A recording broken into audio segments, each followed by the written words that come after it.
दोस्तों, आज के इस वीडियो में हम कांग्रेस के शासनकाल में बीते हुए 2001 से 2010 तक के दौर की बात करेंगे। 2004 में आम चुनाव जीतकर कांग्रेस ने केंद्र में सरकार बनाई और मुख्यमंत्री की कुर्सी सरदार मनमोहन सिंह ने संभाली। इससे पहले भाजपा नीति सरकार देश में कई सारे अच्छे काम कर चुकी थी। देश के हिंदुओं का खोया हुआ गौरव दोबारा लौटने लगा था, लेकिन मनमोहन सिंह ने आते ही तमाम हिंदुओं की उम्मीदों पर पानी फेरना शुरू कर दिया और अपने ही शासनकाल की अवधि में देश को राम सेतु विवाद और मुंबई धमाके जैसे बड़े बड़े झटके दिए। तो आइए आज के इस वीडियो में मनमोहन सरकार द्वारा इस कालखंड में किए सारे काले कारनामों का विस्तार से विश्लेषण करते हैं। नमस्कार दोस्तों, मैं समीक्षा कपूर और आप देख रहे हैं प्रलय टीवी। सब्सक्राइब कीजिए प्रलय टीवी चैनल को और बेल आइकन दबाएं लेटेस्ट न्यूज अपडेट के लिए। चलिए दोस्तों, सबसे पहले हम 2004 के आम चुनावों की बात करते हैं। साल 2004 के 14वें लोकसभा चुनाव में भारतीय जनता पार्टी का इंडिया शाइनिंग का नारा असफल रहा और कांग्रेस सत्ता में लौटी। कांग्रेस की जीत भाजपा के लिए करारा झटका थी, क्योंकि साल 1999 में जीत के बाद पहली बार भाजपा केंद्र में 5 साल सरकार चलाने में सफल रही थी। भारतीय जनता पार्टी ने जहां 99 का चुनाव विदेशी सोनिया बनाम स्वदेशी वाजपेयी पर लड़ा था, वहीं 2004 के आम चुनाव में पार्टी ने शाइनिंग इंडिया और फील गुड का नारा दिया था। लेकिन चुनावी नतीजा आने पर कांग्रेस सबसे बड़ी पार्टी बनकर उभरी। कांग्रेस के कई नेता सोनिया गांधी को प्रधानमंत्री बनाना चाहते थे और सोनिया खुद भी प्रधानमंत्री बनना चाहती थी, लेकिन उन पर विदेशी होने का ठप्पा लगा हुआ था और इसी कारण उन्होंने प्रधानमंत्री बनने से मना कर दिया। सोनिया गांधी ने कुर्सी जरूर छोड़ी, लेकिन वो किसी ऐसे नेता को प्रधानमंत्री बनाना चाहती थी जो पूरी तरह उनके कंट्रोल में रहे, पर राहुल अभी तैयार नहीं थे और इस काम के लिए मनमोहन सिंह सबसे उपयुक्त नेता थे। मनमोहन सिंह को प्रधानमंत्री बनाकर कांग्रेस अपने दामन पर लगे सिख दंगों के दाग भी तो धोना चाहती थी। मनमोहन सिंह की छवि एक चुपचाप रहने वाले निष्क्रिय राजनेता की थी। उनके प्रधानमंत्री बनने के काफ़ी विरोध भी हुआ, लेकिन तमाम विरोधों के बाद भी मनमोहन ने शपथ ली और भारत के प्रधानमंत्री बन गए। चलिए दोस्तों, अब ये जान लेते हैं कि क्या मनमोहन सिंह अपने कर्तव्य पर खरे उतरे या फिर पूरी तरह से नाकाम रहे। दोस्तों, मनमोहन सिंह को सोनिया के इशारों पर चलते हुए राहुल गांधी के लिए गद्दी की हिफाजत भी तो करनी थी, लेकिन ये प्रयोग बिल्कुल भी कामयाब नहीं हुआ, क्योंकि सोनिया गांधी पार्टी के साथ साथ मनमोहन सिंह की सरकार भी चला रही थी। प्रधानमंत्री कार्यालय में वरिष्ठ अधिकारी M.K. नारायण से लेकर जूनियर मंत्री जयराम रमेश और प्रधानमंत्री कार्यालय में उनके सहायक पृथ्वीराज चौहान ने भी इस बात को प्रमुखता से उठाया कि मनमोहन सिंह की वफादारी देश या पार्टी से ज्यादा सोनिया गांधी के लिए है। कैबिनेट के वरिष्ठ सदस्य हमेशा उनकी अनदेखी करते थे। कुछ तो उन्हें अपने विदेशी यात्राओं की जानकारी देना भी जरूरी नहीं समझते थे या उन्हें प्रधानमंत्री जी भी नहीं कहते थे। उनकी चुप्पी, विशेषकर साथियों के भ्रष्टाचार पर चुप्पी, उन्हें ही लेप डूबी। इतना ही नहीं, जॉर्ज बुश के साथ अपनी मनपसंद परमाणु डील करने का उनका सबसे गौरवशाली पल भी सौदेबाजी के कलंक से अछूता नहीं रहा। उनके 59 वर्षीय मीडिया सलाहकार संजय बारू 2 दशक से मनमोहन को जानते थे। 2008 में पद छोड़ने से पहले तक वे सब कुछ करीब से देख रहे थे। बारू PMO के ऐसे कद्दावर सदस्य थे जिन्होंने अपनी आंखों के सामने इस दफ्तर का कद घटते देखा था।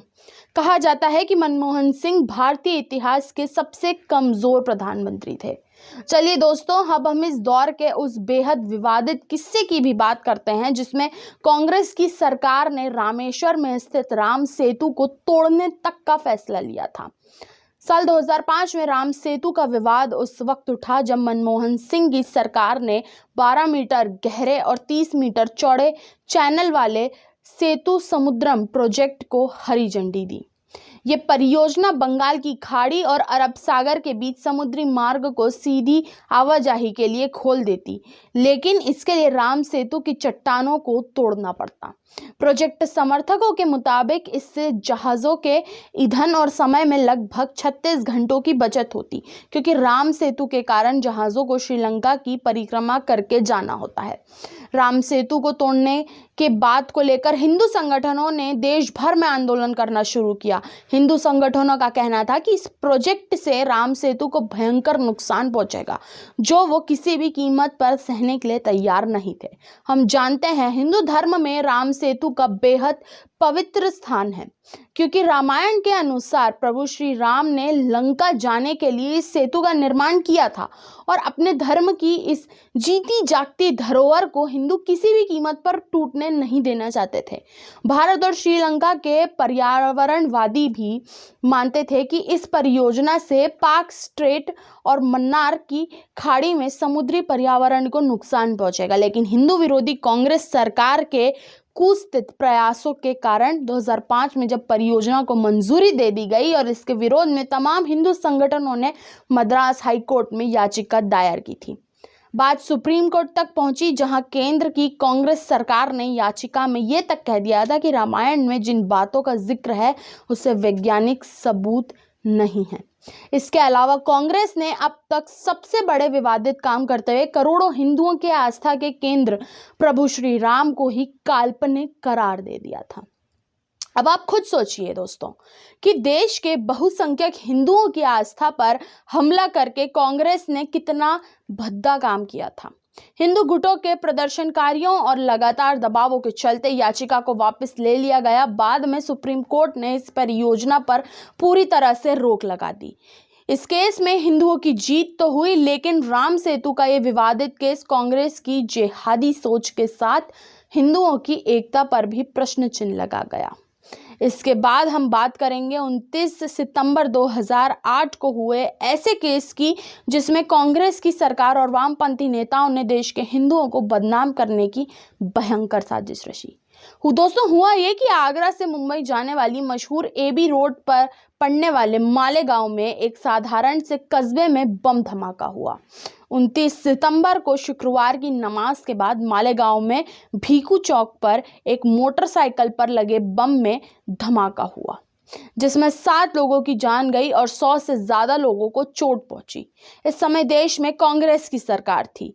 सारी जांच एजेंसियों का शक मुस्लिम वामपंथियों पर था, लेकिन कांग्रेस सरकार के अफसरों ने एक साजिश रचते हुए इस घटना का आरोप हिंदूवादी संगठनों पर लगा दिया। महाराष्ट्र के एटीएस ने कहा कि धमाके के लिए जिस बाइक का इस्तेमाल किया गया वो साध्वी प्रज्ञा की है। हालांकि गहन जांच के बाद पता चला कि प्रज्ञा ने उस मोटरसाइकिल का इस्तेमाल कभी नहीं किया। एनआईए को ऐसे कोई सबूत नहीं मिले जिनसे यह कहा जा सकता है कि प्रज्ञा ने मालेगांव धमाके की साजिश रची थी। प्रज्ञा के साथ ही मामले में स्वामी असीमानंद, कर्नल पुरोहित, नारायण गोपाल सिंह कलसघरा और श्याम भंवरलाल साहू को भी गिरफ्तार किया गया था और फर्जी पड़ताल करते हुए राष्ट्रीय जागरण मंच, शारदा सर्वज्ञ पीठ, हिंदू राष्ट्र सेना और अभिनव भारत जैसे संगठनों का नाम लिया। इस केस की जांच महाराष्ट्र एटीएस के मुखिया हेमंत करकरे कर रहे थे। मुंबई में हुए आतंकवादी हमले में हेमंत करकरे शहीद हो गए। इसके बाद इस केस को राष्ट्रीय सुरक्षा एजेंसियों को सौंप दिया गया। महाराष्ट्र एटीएस ने साध्वी प्रज्ञा को हिरासत में बहुत प्रताड़ित किया था। इसके बाद भाजपा सरकार ने इस मामले की फिर से जांच करवाई और सुप्रीम कोर्ट ने बॉम्बे हाई कोर्ट के फैसले को पलट दिया तथा सभी आरोपियों पर ये मुकद्दमा हटाकर उन्हें बाइज्जत बरी करवा दिया। चलिए दोस्तों अब 2008 में हुए मुंबई धमाकों की बात करते हैं। दोस्तों 26 नवंबर 2008 का यह दिन इतिहास की सबसे काले दिनों में गिना जाता है। इस दिन देश की आर्थिक राजधानी मुंबई में समुद्र के रास्ते से आए आतंकियों ने आतंक मचा दिया था। पल पल में मुंबई के हृदयवाद्रिक तस्वीरें सामने आ रही थीं। सपनों की नगरी खून में तांडव कर रही थी। मासूमों के बेदर्दी के साथ हत्या की जा रही थी और वहीं देश की सत्ताधारी पार्टी कांग्रेस इन सभी घटनाओं को हिंदू आतंकवाद की भट्टी में भून रही थी। दोस्तों, ये वह समय था जब भारत में हर हफ्ते एक आतंकी हमले की खबर आना जाना मानो आम बात हो चुकी थी। आतंकियों का पूरे देश में बोलबाला था और प्रशासन एक दूसरे के ऊपर दोष डालने के अलावा पूरी तरह निष्क्रिय दिख रहा था। 26 नवंबर 2008 की शाम मुंबई अपने शबाब पर थी। हर शाम की तरह ये शाम भी गुलजार होने जा रही थी कि अचानक शहर के एक हिस्से में गोलियां चलने लगी। आतंकवादियों ने कहर बरपाना शुरू कर दिया था, जिसकी शुरुआत लियोपोल्ड कैफे और छत्रपति शिवाजी टर्मिनल से हुई थी। पहले तो किसी को भी अंदाजा नहीं था कि ये हमला इतना बड़ा हो सकता है, लेकिन धीरे धीरे मुंबई के एक एक इलाके और धमाकों में गोलाबारी की खबरें आने लगी। आधी रात होते ही मुंबई शहर की फिजाओं में मानो आतंक का असर नजर आने लगा था। छत्रपति शिवाजी टर्मिनस स्टेशन के अलावा आतंकियों ने Taj hotel, hotel Oberoi, Leopold cafe, Cama अस्पताल, दक्षिण मुंबई के कई स्थानों पर हमले करने शुरू कर दिए। आधी रात होते होते मुंबई के कई इलाकों में हमले हो रहे थे। शहर में चारों जगह पर मुठभेड़ चल रही थी। पुलिस के अलावा अर्धसैनिक बल भी मैदान में डटे थे। एक साथ इतनी जगहों पर हमले थे, सबको चौंका दिया था। चारों ओर डर अपने पैर पसारने लगा था। इस पूरे हमले में करीब 166 लोग मारे गए और सुरक्षा कर्मियों सहित 1000 से भी ज्यादा लोग घायल हुए। दोस्तों, ये वही समय था जब यूपीए सरकार सत्ता में थी और उन्होंने मालेगांव के हमलों के बाद हिंदू आतंकवाद का झूठ फैलाना शुरू कर दिया था। यहाँ तक कि कांग्रेस नेता राहुल गांधी ने अमेरिकी राजनयिकों से बातचीत में कहा था कि उन्हें हिंदू आतंकवाद से ज्यादा खतरा है। यही नहीं, 26/11 की प्रारंभिक रिपोर्ट्स के अनुसार कांग्रेस के कद्दावर नेता दिग्विजय सिंह और फिल्म जगत के चर्चित हस्ती महेश भट्ट तो 26/11 को आरएसएस की साजिश बताने के लिए तैयार हो चुके थे।